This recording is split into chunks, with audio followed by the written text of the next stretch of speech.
안녕하세요. 입시가 막막할 땐 유니브클래스 윤여정입니다. 지금 시기면 모든 학교의 중간고사는 마감이 됐고요. 슬슬 성적표가 나오는 시기이기는 합니다. 이 5월은 온전히 조금 더 수행평가에 집중해야 하는 시기입니다. 그래서 이 기간에 우리에게 주어진 수행평가나 학교 프로그램은 그 이전에 비해서는 나를 훨씬 더 많이 보여줄 수 있는 내용들이에요. 그래서 우리가 이 5월에 어떻게 하면 조금 더 집중하고 제대로 준비할 수 있을지에 대한 얘기를 오늘 해보려고 합니다. 특히나 고1 친구들의 경우에는 대입 전형 자료로 넘어가는 추가적인 자료들이 있기 때문에 그 어떤 학년에 비해서도 이러한 수행평가가 조금 더 중요해질 수밖에 없다라고 보여집니다. 교육부에서 1월 13일 날 발표한 변경된 내용을 보시면 고교 학점제 및 내신 5등급제 전면 적용에 대응하여 내실 있는 학생부 위주 전형 운영을 위한 과목별 평가 정보, 교육과정 운영상 특이사항 정보가 추가 제공된다. 이렇게 적혀 있는 것을 확인할 수 있습니다. 과목별 평가 정보를 보면 지필평가와 수행평가의 비중, 수행평가 영역명, 성취도별 분할 점수가 추가 제공된다라는 걸 확인할 수 있고요. 교과 운영 특이사항은 과목 개설 유형, 과목 이수 상황, 학적 변동으로 인한 이수 과목 차이 등 운영상 특이사항을 같이 기재하기로 되어 있습니다. 이 의미는 내 아이가 어느 학교의 학생부 종합전형을 지원을 했을 때 우리 아이의 학교생활 기록부와 더불어서 추가 자료가 같이 간다는 거예요. 근데 우리 원래 지금도 추가 자료가 같이 가긴 합니다. 근데 추가 자료가 그냥 해당 학교의 교육과정 편제표 정도가 전부였다면 조금 더 추가 자료가 많아졌다라고 보시면 될 것 같습니다. 선생님, 그러면 2028 대입부터 왜 대입 전형 자료가 추가되는 걸까요? 5등급제가 되다 보면 내신의 변별력이 지나치게 하락될 것이다라는 우려 섞인 말은 워낙 팽배해 있었습니다. 그래서 내신의 변별력이 하락하는 것에 대응을 하는 것이 일단은 첫 번째 목적인 것 같고요. 두 번째는 당연히 결과 중심의 평가보다는 고교 교육과정 내에서 이 아이가 어떠한 프로그램이나 어떠한 수행평가에서 뭘 호기심을 느끼고 어떠한 과정을 통해서 나의 탐구 역량을 보여주는가, 즉 과정 중심의 평가가 계속 강화되는 것이 이 학생부 위주 전형에서 나타나는 가장 두드러진 특징이기 때문에 조금 더 과정 중심의 평가가 내실 있게 운영되기 위해서도 이러한 추가 자료가 필요하지 않을까라고 교육부가 판단한 걸로 보입니다. 자, 그러면 추가 자료가 어떠한 의미를 가지는지 하나하나 조금 살펴보도록 하겠습니다. 일단 첫 번째는 지필평가와 수행평가의 비중이 추가 자료로 기재가 됩니다. 그러니까 예를 들어 1차 지필고사, 중간고사 30%, 기말고사 30%, 수행평가 40%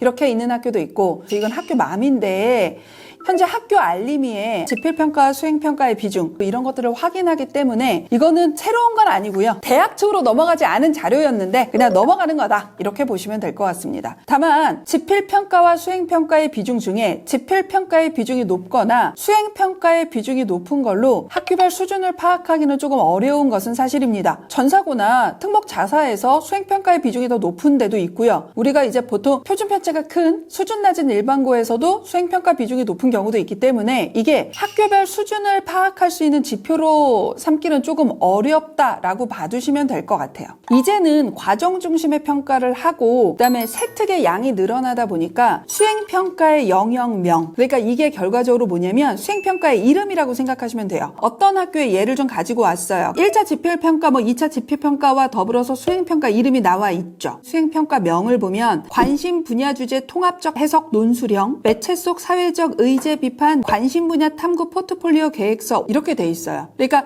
이 영역명으로 수행평가의 질의 수준도 어느 정도 파악할 수 있다는 거예요. 그러니까 우리가 특히 수학 같은 경우에 아이들의 성취 수준이 높지 않은 학교는 그냥 개념형 문제 풀기 아니면 조금 더 간단하게 학습지를 써서 내기 이런 것들을 수행평가를 하는 경우가 있어요. 그러면 이거는 질적으로 우수하다고 볼 수는 없죠. 제가 예를 갖고 온 이 학교는 공통 국어도 그렇고 결과적으로 수학도 그렇고 문제를 푸는 것보다도 문제를 제작해보거나 또는 문제 기록 활동을 써서 내거나 이런 것들이란 말이에요. 그러니까 똑같은 세 개의 수행평가가 있을 때 이 해당 학교가 어느 정도 질적 수준의 수행평가를 하는가, 그리고 그 질적 수행평가의 수준에서 아이들의 성취도는 어떻게 되는가라는 것으로 어느 정도는 학교의 수준을 그래도 조금은 변별을 하겠다라는 의미로 보시면 좋을 것 같습니다. 그 다음에 두 번째는 학교 교육 과정에 충실한 과정 중심의 평가가 가능하다라는 거죠. 근데 이렇게 수행평가 영역명이 같이 들어가면 결과적으로 이 아이에게 주어진 수행평가가 무엇이고 이 수행평가를 하는 과정에서 이 아이는 어떻게 호기심을 느꼈고 또는 어떻게 탐구를 했는가라는 것을 얘기를 할 수 있어요. 그러면 자, 수행평가 영역명이 있어. 자, 근데 이 아이의 생기부 내용을 봤는데 이게 수행평가하고는 전혀 상관이 없어. 이렇게 되다 보면 얘는 학교 활동에 충실하지 않은 채로 자기가 하고 싶은 걸 그냥 맘대로 했네? 수행평가하고 연계돼서 확장됐다라는 어떠한 서술의 구조가 없으면 좀 제대로 평가받기가 어렵기 때문에 이제 우리 고1 친구들은 나에게 주어진 수행평가의 주제가 무엇이고 그 다음에 그 주제에서 내가 어떻게 확장을 해야 하는가라고 하는 자기주도적 탐구 역량의 포인트가 좀 달라질 수 있다는 것을 유념해 주셔야 될 것 같습니다.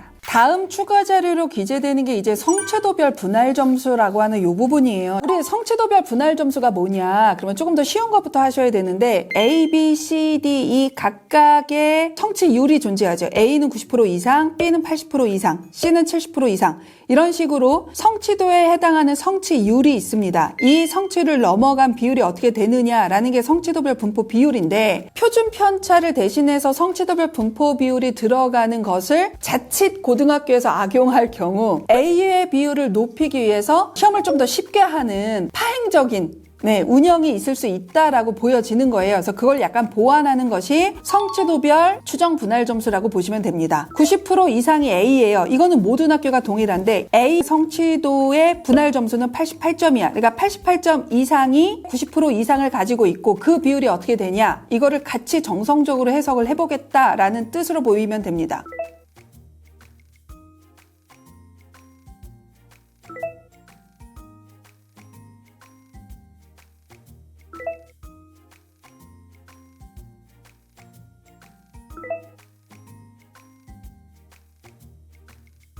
그러면 이 추정 분할 점수는 어떻게 되느냐? 이거는 학교마다 다 달라서 각 과목마다 시험의 난이도가 어떠냐에 따라서 똑같은 90% 이상의 A라고 하더라도 분할 점수가 높아질 수도 있고 낮아질 수도 있어요. 그 다음에 두 번째, 동일한 난이도라고 하더라도 해당 학교 학생들의 오답률이 어떻게 되느냐에 따라서도 분할 점수는 달라질 수 있습니다. 이걸로 학교 수준을 조금 더 파악을 하면서 성취도별 분포 비율을 조금 더 풍성하게 해석을 하라라는 의미 정도까지만 아직은 알고 계시면 되지 않을까 싶습니다. 그러면 이 성취도별 분할 점수를 대학에서는 어떻게 활용하겠다는 의미로 받아들이면 될까요? 이게 지금 가장 좀 저도 걱정이 되고 유의 깊게 지금 찾아보고 있는 자료이기는 해요. 근데 미리 전제를 말씀드리면 두 가지예요. 대학에서는 이 부분과 관련돼서는 어떠한 자료도 현재 나와 있지 않다라는 것이고요. 그래서 저의 개인적 견해일 수밖에 없다라는 거를 미리 말씀을 드리면 9등급제에서 내신 5등급제로 이제 낮아지면 등급의 변별력이 하락할 수밖에 없는데 이 하락을 조금 더 보완하겠다라는 의미로 보시면 돼요. 평균하고 그다음에 성취도 비율하고 분할 점수까지 제공을 하면 표준 편차는 제공하지 않지만 표준 편차도 계산할 수는 있어요. 그걸로 학교의 수준 파악할 수는 있어요. 저도 계산해 보니까 명확하게 떨어지긴 하더라고요. 그래서 이거를 그 정도까지 계산을 하는 것을 각 학교에서 할 건지 어느 학교는 하고 어느 학교는 안 할 건지 이거는 현재로서는 알 수는 없다. 특히 상위권 대학으로 갈수록 동일한 등급의 아이들이 워낙 많기 때문에 동일한 등급의 아이들을 모두 다 똑같이 1로 보고 왕창 뽑고 면접으로 갈 건지 아니면 똑같은 일이어도 어느 정도 표준 편차라던가 또는 분포 비율을 갖고 이를 달리 해석하는 수준으로 가면서 면접을 확대할 건지 이거는 학교마다 조금 선택지가 있을 수밖에 없는 문제라고 생각이 듭니다. 다만 우리가 지금도 마찬가지예요. 표준 편차가 매우 크고 평균이 매우 낮은 학교 그런 학교에서 압도적인 원점수를 가지면서 1을 갖고 있는 학생과 표준 편차 낮아 평균은 매우 높아 근데 그런 학교에서 80점대 중후반 기반으로 1등급이 나온 학생이 있을 때 우리가 후자를 더 우수하다고 보지는 않아요. 그러니까